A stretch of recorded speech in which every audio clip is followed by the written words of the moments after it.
5, 4, 3, 2, 1, 0.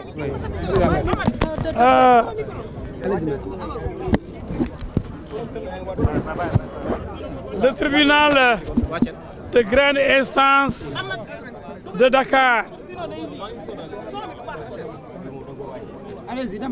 siégeant en matière correctionnelle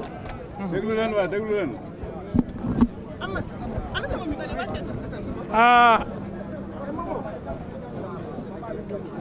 ouvert le procès de Abdou Nguer, grand chroniqueur. Et le tribunal nous a permis aujourd'hui de constater que Abdou Nguer n'aurait jamais dû être arrêté. Les débats sereins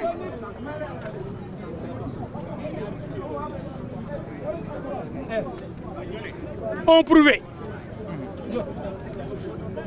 que dans ce pays, tout le monde est en sursis. Arrêter Abdou Nguer ne peut pas s'expliquer. Et à la barre du tribunal aujourd'hui, on n'a pas trouvé d'explication à l'arrestation de ce brave garçon, intelligent, malgré son bas niveau d'instruction, mais qui commente, machallah, l'actualité avec tellement de rigueur, tellement d'honnêteté, qui se retrouve chroniqueur de l'année. Cela fait mal. Cela fait mal parce qu'Abdou Nguer, il est suivi par tous les Sénégalais. C'est pourquoi la Sen TV, Bougane Gueye Dany l'a recruté. C'est pourquoi il est payé par la Sen TV. Et il est sollicité par d'autres organes de presse. Abdou Nguer dérange.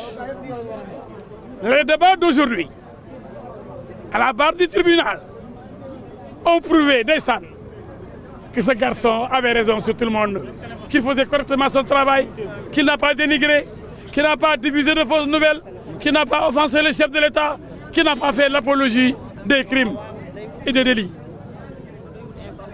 Tout ça a été inventé pour le maintenir, le retenir en prison, pour l'empêcher d'occuper le plateau pour participer au réveil des consciences des Sénégalais. Mais maître, malgré tout ça, le procureur a requiert 2 ans, dont 1 an ferme. Ça, c'est son problème. Avec une amende de 500 000 francs. Il peut requérir 1000 ans, mais nous avons confiance. Absolument. Nous avons confiance aux juges du siège, qui ne reçoivent d'ordre de personne. Mais comme vous le savez, le parquet n'est pas indépendant. Il dépend du ministère de la Justice, qui dépend de la primature, qui dépend de la présidence de la République. Donc on demande 1000 ans, 10 000 ans, 30 000 ans pour le brillant chroniqueur Abdou Nguer. Moi, ça ne me dérange pas du tout.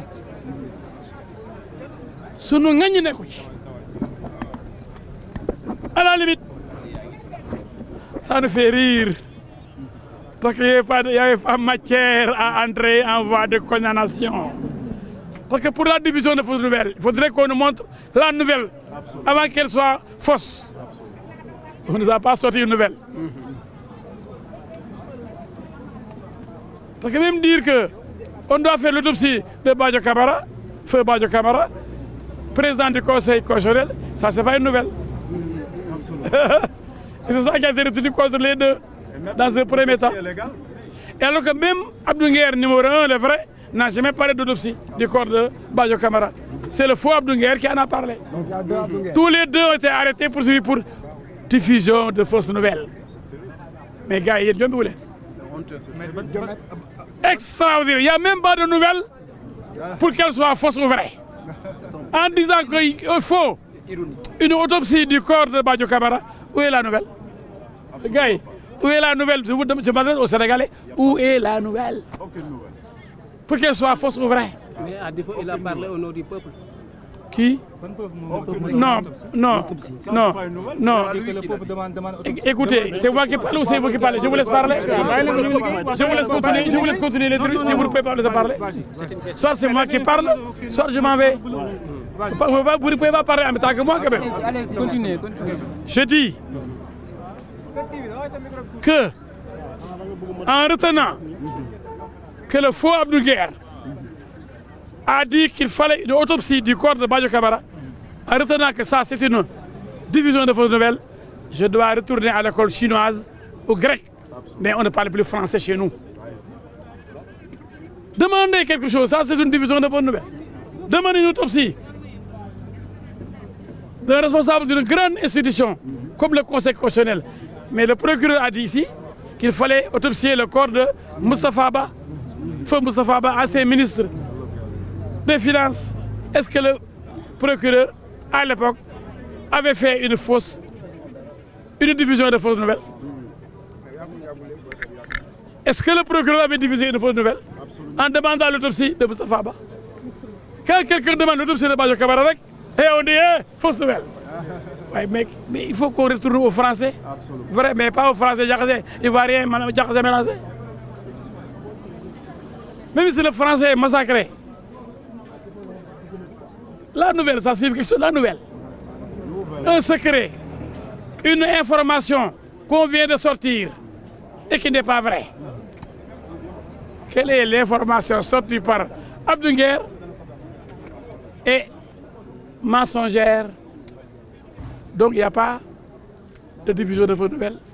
J'ai été surpris par son arrestation, sa garde à vue, son emprisonnement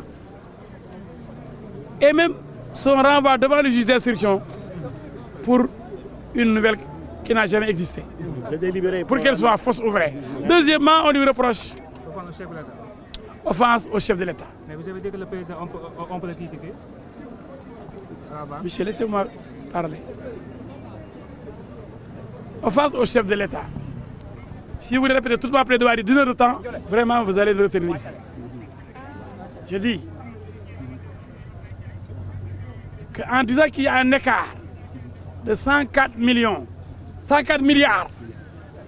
écart découvert par la Cour des comptes, entre les 278 milliards laissés au Sénégal par le gouvernement de Macky Sall et les 174 milliards déclarés comme argent trouvé sur place, la Cour des comptes a trouvé un écart de 104 milliards. C'est ce qu'Abdou Nguer a dit. Il y a le grave. Au lieu de répondre pour clarifier les choses, édifier les Sénégalais, on dit Abdou Nguer, vous avez osé parler de cet écart de 104 milliards et lui demander que des explications. Où sont passés les 104 milliards qui constituent un écart entre l'argent déclaré par les nouveaux gouvernements et l'argent laissé ici par les anciens gouvernants. Différent de 104 milliards. Founou Dougou, Lola Sawaï l'a dit, il y a un président. Vraiment, c'est honteux, c'est ridicule. Quand on invente des infractions pour éliminer une personne, un chroniqueur, un Sénégalais. La troisième infraction à Abdou Nguer reprochée, après la division de vos nouvelles, l'offense au chef de l'État, l'apologie du crime. On dit qu'Abdou Nguer a souhaité que le peuple sénégalais se mette à s'entretuer, qu'on tue le maximum de Sénégalais et serait fier de voir tous les Sénégalais tués. Abdou Nguer n'a jamais dit ça.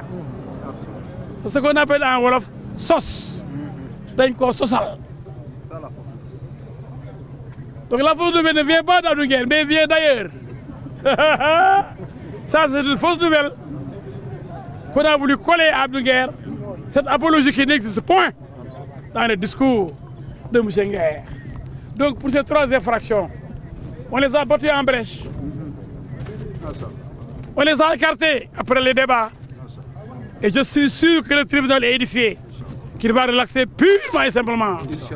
Le brillant chroniqueur Abdou Nguer, ce garçon qui est victime de l'arbitraire, d'une arrestation arbitraire et injuste.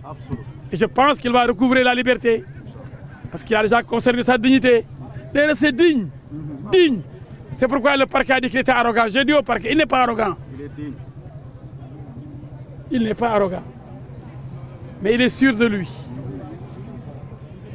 Quand quelqu'un est sûr de ce qu'il fait, il ne tremble pas devant un procureur. Il répond correctement, sans trembler, sans avoir peur. Mais il n'a pas manqué de respect au procureur. J'ai dit au procureur, il ne vous a pas manqué de respect. Mais vous ne pouvez pas l'intimider. Ce brave garçon, il ne va pas se décroter. C'est son problème. Son audience est renvoyée au 12 novembre. Ce n'est pas aujourd'hui, monsieur. Vous faites hors sujet. ci wolof maître mën nga ñëwaat un peu ci li nga xamante ni moom moo am ci sànq ci audience salle 3.